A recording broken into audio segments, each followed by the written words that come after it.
तब तपस्याओं का मार्ग बताते हैं, लेकिन मैं बालक के लिए कोई सीधी सी 2 शब्दों में बात बता जो कम बुद्धि में समझ में आ जाए। कहने लगी भैया अगर सुनता है तो बेटा, एक माँ तुझे एक ही बात बताएगी, ध्यान रखना ये कथा में से ही हमें सूत्रों को चुनना होता है अपने जीवन में लागू करने के लिए। ध्यान रखना क्या कह रही है, सुनी थी अपने पुत्र के लिए। माता बोली ग्रंथों ने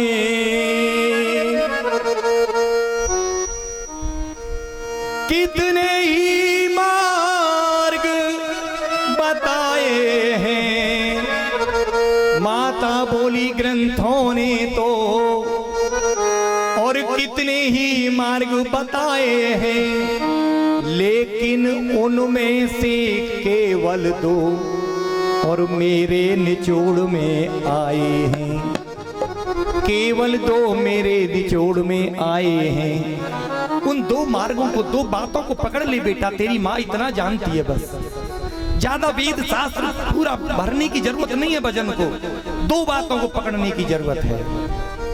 बस समझ ले कि वो पिता तुझे परम पिता जरूर दर्शन देगा।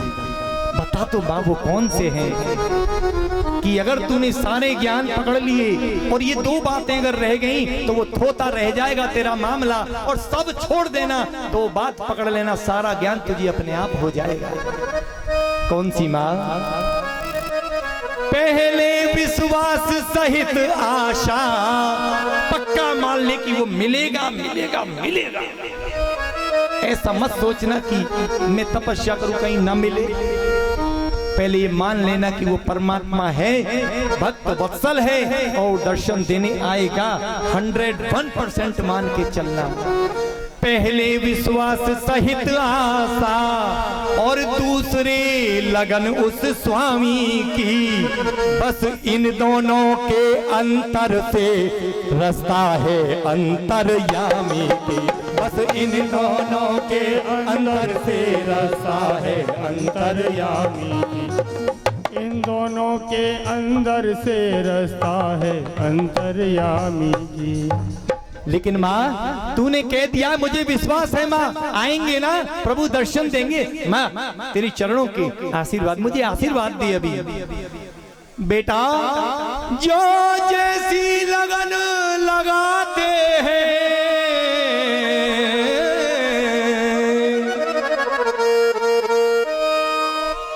जैसी लगन लगाते हैं, जो जैसी लगन लगाते हैं और वे वैसा ही फल पाते हैं, ये वैसा ही फल पाते हैं, वे वैसा ही फल पाते हैं। जैसी लगन लगाते हैं वे वैसा ही फल पाते हैं। और बेटा विश्वास रखना, तेरी माँ कह रही है आज कि वे दया धाम हो द्रवत शीघ्र तो, और वे दया धाम यद प्रसन्न होए वैकुंठ छोड़ कर आते हैं। वे दया धाम घर प्रसन्न होए वैकुंठ छोड़ कर आते हैं, छोड़ कर आते हैं।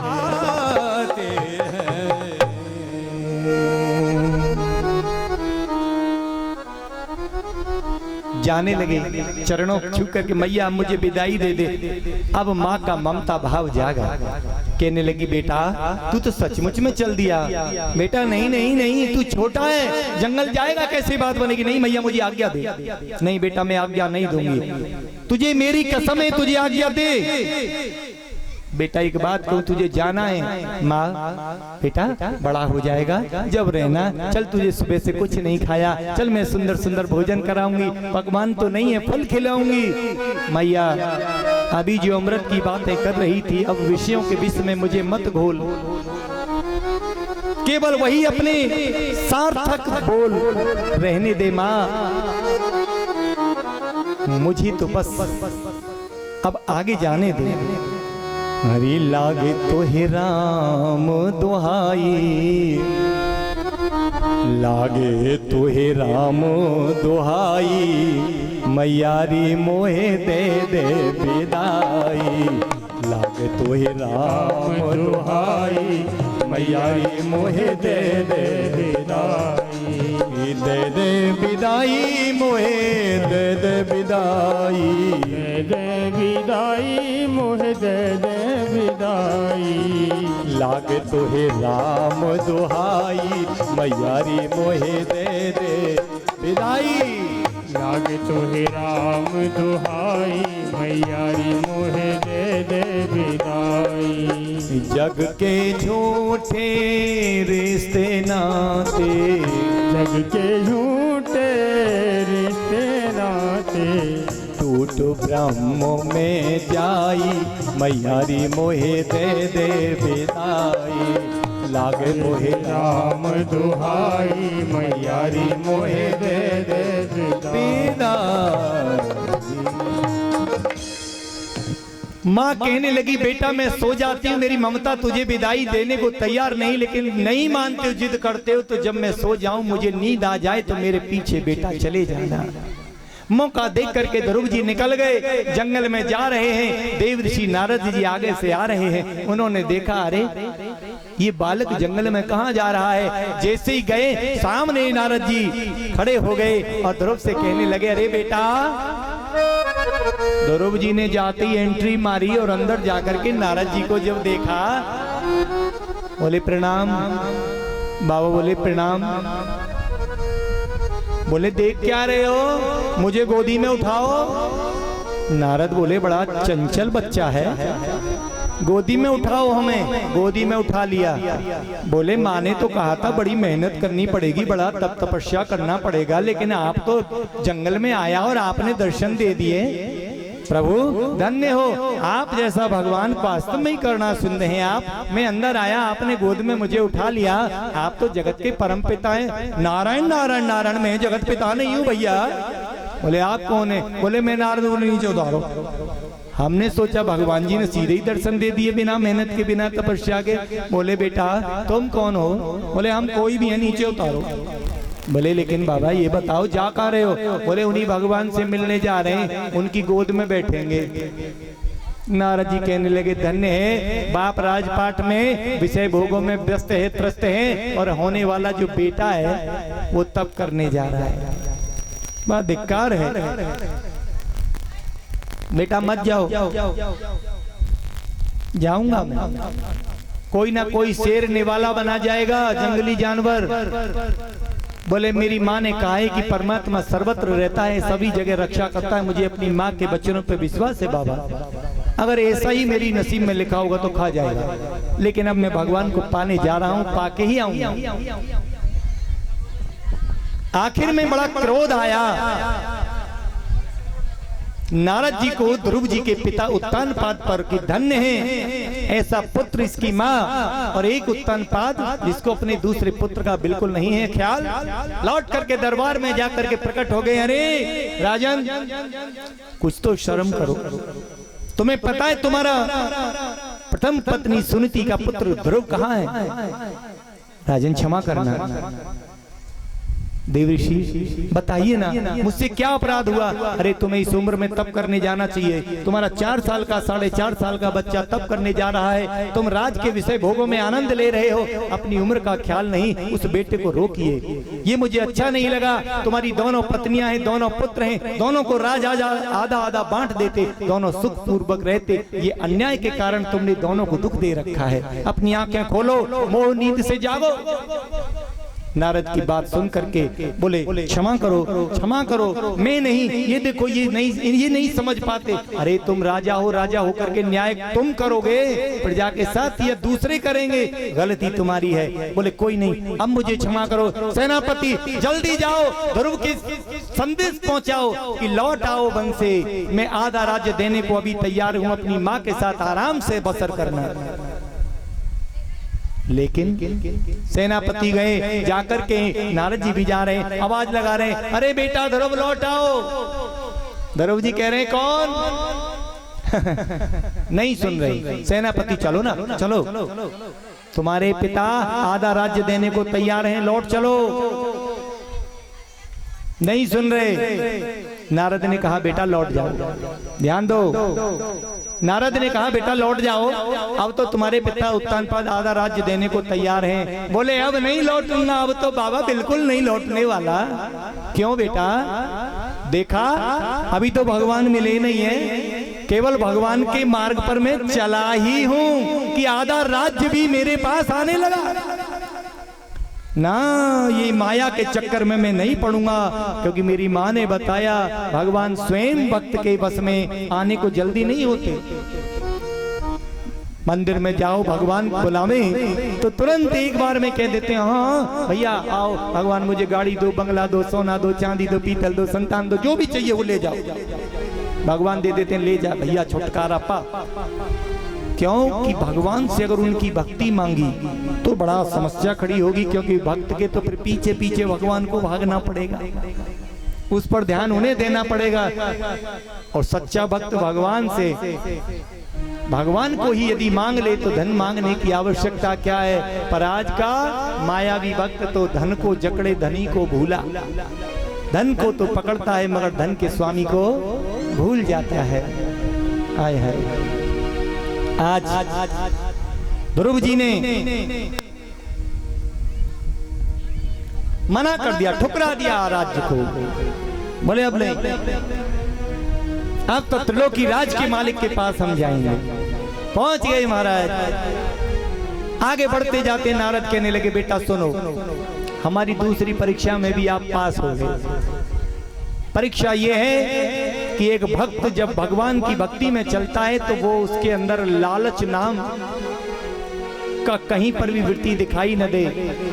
संसार की वस्तुओं की इच्छा होती है, बनते हैं हम भगवान के भक्त। भगवान के पास गए, 2 रुपया की अगरबत्ती धूप बत्ती लगाई और लाखों रुपयों की लिस्ट आगे रख दी। भगवान कहते हैं पता नहीं पूजा करने आया है कि व्यापार करने आया है। अरे भगवान से मांगने की क्या आवश्यकता है, वो परम पिता परमात्मा तो तुम्हारे ही अपने जैसे संस्कार होंगे उनके अनुसार वो उसे देगा, मिलेगा। भगवान की भक्ति केवल भगवान के लिए करनी चाहिए, इन संसार की विषय वस्तुओं की मांग के लिए नहीं। क्योंकि प्रारब्ध पहले रचा बाद में रचा शरीर, और तुलसी चिंता क्यों करे भजे न श्री रघुवीर। अरे जिनको मांगना नहीं आता क्या परमात्मा उन्हें नहीं देता? क्यों चिंता करो? नहीं करो। जेल के अंदर जो कैदी पड़े होते हैं, बड़े बड़े दुष्ट मर्डरी, हत्यारे, अत्याचारी, बलात्कारी, अरे भारत जैसे देश की सरकार उनको भी दोनों वक्त की रोटी इंतजाम कराती है, तो क्या इस दुनिया की सरकार आप सबके लिए खाना मुहैया नहीं कराएगी? क्या कुछ नहीं है उसके पास, सब व्यवस्था कराएगी। लेकिन याद रखें वो परमात्मा अपना कर्तव्य निभा रहा है, क्या हम भी अपना कर्तव्य निभा पा रहे हैं? हमें कहीं ना कहीं गलती हमारी कहीं ना कहीं है। याद रखना कि इसी के लिए भागवत धर्म कहता है कि आप संसार के कर्म भी करो। याद रखना यही भागवत धर्म है जो हम गृहस्थियों के लिए अनुकूल है। वेदांत का जो मार्ग है वो कठिन है। वेदांत के मार्ग में तो काम छोड़ो, क्रोध छोड़ो, मोह छोड़ो, लोभ छोड़ो, मद छोड़ो, और यहाँ गुटखा पान तंबाकू ना छूट रहे हो, वो काम क्रोध मद मोह को कैसे छोड़ेंगे बोलो? भाई जिनसे ये सामान्य सी चीजें न छूटती हो वो कहां से घरवार छोड़ दें? जहाँ पे 2 रुपया ना छोड़े जाते हो, भागवत कथा में 100 रुपया का दान देने में भी 100 बार सोचता हूँ वो घरवार कैसे छोड़ेगा महाराज भक्ति के लिए? सोचो, विचार करो। दुनिया छोड़ देगा महाराज। हाँ, इसीलिए ये विचारणीय है प्रभु। उन्होंने कहा तो दूसरी परीक्षा में पास हो गया, लेकिन बेटा बिना गुरु के भगवान मिलते नहीं, और गुरु का मिलना भी इतना कठिन है कि जैसे कि 1000 नकली मोतियों के बीच में एक असली मोती को डाल दिया जाए, ढूंढते हो असली मोती कौन सा है। गुरु का मिलना इस तरह से। और याद रखना कि जिन जिन पहचानों को आप गुरु की लेके बैठे हो, उन्हीं पहचानों के लिए नकली गुरु सबसे पहले बढ़िया बारी लगा करके घूमते हैं। अब ढूंढते रहना, पहले उन्हीं में फंस जाओगे। सच्चाई ये है कि मैंने पुनः बता रहा हूँ, सच्चे गुरु की प्राप्ति भी उसे ही होती है जिसका सत्य संकल्प होता है और जो सच्चे मन से, क्योंकि परमात्मा की कृपा से जब गुरु प्राप्त होते हैं तब ही आपका मार्ग प्रशस्त होगा। और तुम ही कहीं ना कहीं ढूंढ ढांड के गुरु पकड़ के ले आए हो तो उसकी कोई गारंटी नहीं है क्या है कैसे है। इसीलिए अपने प्रभु परमात्मा को शास्त्रों के अनुसार भजिए, उसी के अनुसार धर्म पर आचरण कीजिए। वो धर्म ही आपकी रक्षा करने के लिए आवश्यक होगा तो गुरु भी उपलब्ध कराएगा, सारी व्यवस्थाएं देगा। भगवान कहते हैं अनन्यास चिंतयन्तो मा ये जनः पर्युपासते तेषाम नित्याम युक्तानाम योग क्षेमम मम बहम्यहम। जो अनन्य भाव से मेरी भक्ति भाव समर्पित है उसकी समस्त योग क्षेम की व्यवस्था मैं स्वयं करता हूँ, उसके लिए बुद्धि योग भी मैं स्वयं दे देता हूँ। तो आप भगवान पर भरोसा करो, परमात्मा स्वयं जगत गुरु है और जिसके कोई गुरु ना हो तो जय जय जय हनुमान गोसाई और कृपा करो गुरुदेव की नहीं। वरना मैं पुनः याद दिला रहा हूँ, लोभी गुरु लालची चेला होय नरक में ठेलम तेरा शोक न हरई शिष्य धन हरई सो गुरु घोर नरक में। पर ही हाँ, ये चेला चेली बने से कुछ नहीं हो रहा। गुरु की करनी गुरु जाएगा, चेला की करनी चेला। ये जगत 2 दिन का मेला, जाना तुझे भी अकेला और गुरु जी को भी अकेला। इसलिए अपना अपना सामान, अपना अपना पोटरा अलग अलग तैयार करो।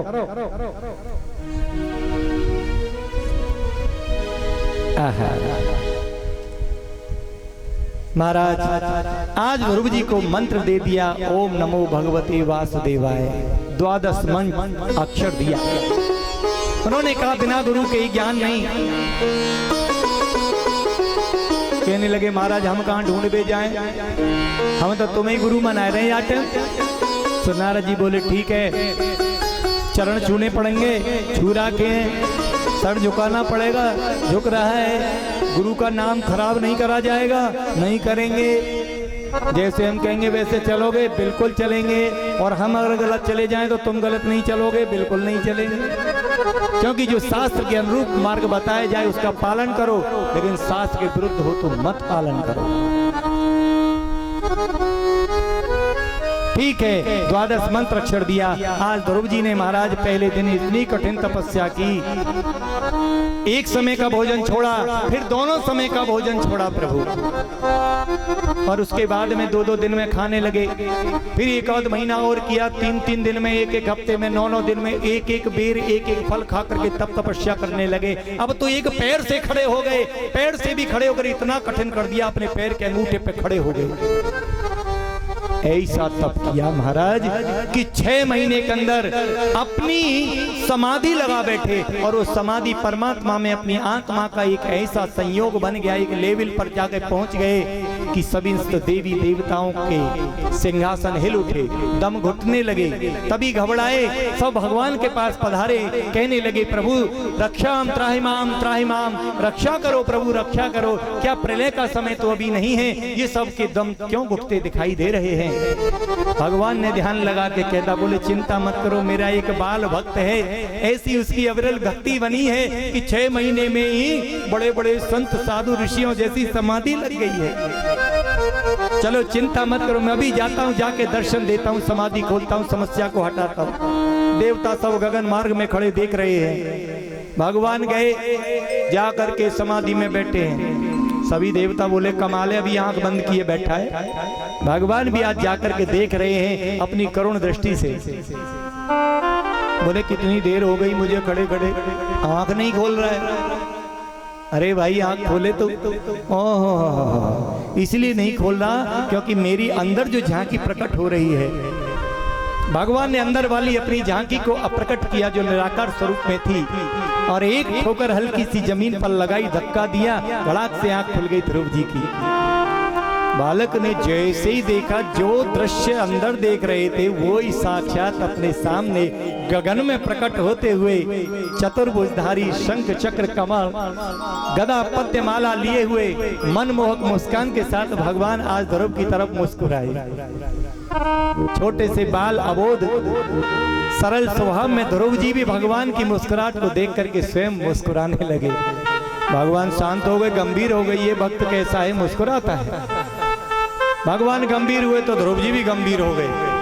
भगवान फिर से मुस्कुराए, ध्रुव जी फिर मुस्कुराए, बोले भाई ये भक्त तो हमारी नकल करता है, सभी देवी देवता गगन मार्ग में देख रहे हैं, कमाल है, अब तक तो जो मांगना होता मांग ले, भगवान इतने प्यार से दर्शन दे रहे हैं, हमको तो कभी देते ही नहीं, देख रहे हैं वहीं से। भगवान ने कहा ये बाल कुमार संसार में अभी संसार के सिद्धांत के हिसाब से भी इसमें ज्ञान नहीं है जो मेरी स्तुति इत्यादि कर सके, ये भी सोच रहा है भगवान का दर्शन पा करके मैं कहूँ तो कहूँ क्या, मैं मूक हो गया। मूकं करोति वाचालं पंगो लंघयते गिरिं यत् कृपाते हम वंदे परमानंदम माधवम।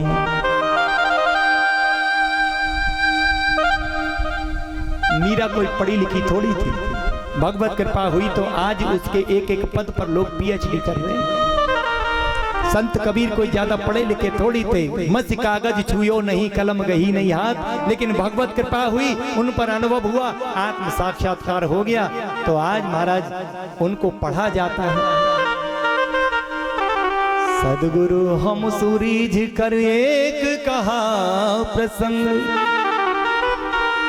बरसा बादल प्रेम का और भीज गया सब अंग। निश्चयात्मक बुद्धि, भगवान ने अपना शंख दिव्य शंख को लिया, ध्रुव जी के कपोल से छुआया, बस समस्त वेद वेदांत का ज्ञान उसके अंतर हृदय में प्रकट कर दिया। भागवत जी में बड़ी सुंदर स्तुति ध्रुव जी के द्वारा कही गई है। उसके बाद में भगवान का दर्शन प्राप्त किया, कहने लगे पुत्र वरदान मांगो। ध्रुव जी ने कहा प्रभु मुझे कुछ नहीं चाहिए, आपके दर्शन से बढ़कर के और क्या हो सकता है। बोले जिस समय आप आए थे तो आपके मन में कुछ संकल्प था कि राज्य होता, पिता की गोदी होती। बोले नहीं प्रभु अब नहीं चाहिए। बोले नहीं, जो भी तुम्हारे मन में इच्छा थी वो पूरी होगी, आप चिंता मत करो, राज्य मिलेगा। और याद रखना जब तक तुम्हारी माता को और तुमको सबने धिक्कारा, तरह तरह से उलाने सहे, बड़े कष्ट सहे, लेकिन तुमने धर्म नहीं छोड़ा, इसीलिए मुझे तुम्हारी रक्षा के लिए आना पड़ा। धर्मो रक्षति रक्षता, तुमने धर्म की रक्षा की तो आज धर्म तुम्हारी रक्षा कर रहा है। याद करना प्रभु, बस आशीर्वाद आशीर्वाद, तुम्हें एक अटल स्थान मिलेगा, अमर ध्रुव तारे के रूप में आप स्थापित होगे भविष्य में।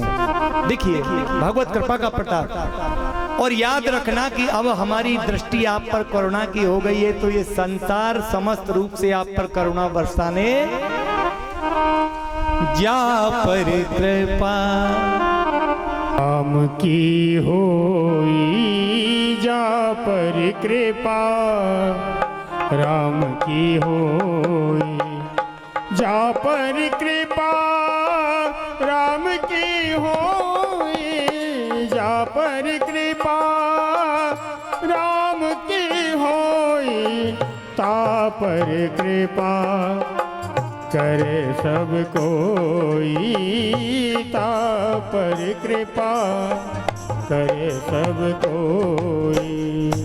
जा पर कृपा राम की होई, ता पर कृपा करे सब, और जाकू प्रभु दारुण दुख देई, ताकि मत पहले ही हर ले। तो इसीलिए क्यों ना प्रभु की शरण में ही रहा जाए, अपनी क्या चलाई जाए, हम और आप हैं क्या। महाराज वही ध्रुव जी लौट करके जब आए तो सबसे पहले अपनी उसी मौसी के चरणों को जाकर के पकड़ा, गोद में उठा लिया। री ये क्या मौसी, तूने उस दिन न गिराया होता तो चोट उस हृदय पे वो घाव खाया ना होता, तो सचमुच में माँ ने भी उसी घटना और परिस्थिति में मुझे जगाया ना होता, तो निश्चित ही प्रभु का दर्शन में पाया ना होता। तो याद रखना जितनी भी परिस्थितियां हैं, परमात्मा अपने भक्त के लिए बुरी नहीं बनाता, वो हमारे भविष्य के और कल्याण के लिए अनुकूल ही बनाता है। जैसे कि सोना आग में तप तप करके और सुनहरा हो जाता है और शुद्ध विशुद्ध हो जाता है, उसमें और चमक आती है। तो भक्त कभी घबराते नहीं, ये मान करके समझो कि ये संसार भगवान का बनाया स्कूल है। वैकुंठ में भगवान के भक्त हुआ करते हैं। जिस भगवान वैकुंठ में रहते हैं, भगवान के धाम में उनके भक्त रहते हैं, लेकिन भगवान पहली ट्रेनिंग इसी संसार में कराते हैं। पहले जाइए, हाड़ मास का पुतला देते हैं बन करके, मंदिर में हम भी बैठे हुए हैं पत्थर मूर्त में, जाओ पहले वहां पर भक्त भक्ति असली नकली में भक्त बन करके दिखाओ, हम देखेंगे तुम हमारे वैकुंठ में आने लायक हो या नहीं हो। अगर कपटी हो तो यहीं दोबारा रहो, और जिस दिन हमें लगेगा कि नहीं इनको तो हमारे धाम में होना चाहिए। बोली बांके बिहारी लाल की जय। 36,000 वर्ष शासन किया महाराज, और एक दिन उनके भाई उत्तम को यक्षों ने मार दिया, तो ध्रुव जी ने शत्रुता के कारण यक्षों को ही मारना शुरू कर दिया। इतना भयंकर युद्ध किया कि समस्त यक्षों को विध्वंस करने पर लगे। तब ब्रह्मा जी ने आकर के, मनु महाराज ने आकर के उन्हें समझाया, पुत्र ये क्या कर रहे हो। तभी राजा परीक्षित कहने लगे, प्रभु एक बात समझाइए, जिसने भगवान का दर्शन कर लिया क्या उसे क्रोध आता है क्या फिर? क्योंकि क्रोध के बिना युद्ध नहीं हो सकता। जब भगवान का दर्शन ध्रुव ने कर लिया तो क्यों करके क्रोध आया, और क्रोध में फिर उसने इतना बड़ा युद्ध कैसे किया? उन्होंने कहा भगवान का दर्शन करने से क्रोध मिट जाएगा, ये गारंटी नहीं है। भगवान का दर्शन करने से क्रोध नहीं आएगा, इसकी कोई गारंटी नहीं। जब तक गुरु कृपा नहीं होगी, ठीक से गुरु के मुख से सत्संग श्रवण करने को प्राप्त नहीं होगा, तब तक हमारे अंतःकरण के जितने भी विकार हैं वो मिटेंगे नहीं, अंतःकरण शुद्ध नहीं होगा। शुद्ध अंतःकरण में भगवान दर्शन देने के लिए आवे जावे आवे जावे आवे जावे, ये नहीं होगा बीच बीच में ब्रेक। अंतःकरण शुद्ध होगा तो हर समय परमात्मा मौजूद ही रहेगा, निरंतर कंटिन्यूअस। लेकिन दर्शन तो महाराज दुर्योधन भी करता था। क्या कन्हैया का दर्शन दुर्योधन ने नहीं किया? उसकी तो बुद्धि ना पलटी, पूतना भी देख रही थी, पूतना भी कहीं संत न बनी। कहां बनी? राक्षस के जितने भी राक्षस थे वो सब भगवान को देखते ही थे, कहां उनकी बुद्धि परिवर्तित होती है दर्शन के बाद। याद रखना, जीवात्मा और परमात्मा के बीच में दो प्रकार के पर्दे हुआ करते हैं। एक तो जीव की तरफ से पर्दा होता है, दूसरा परमात्मा की तरफ से पर्दा होता है। जीवात्मा की तरफ से जो पर्दा है वो अज्ञान रूपी पर्दा है, माया का पर्दा।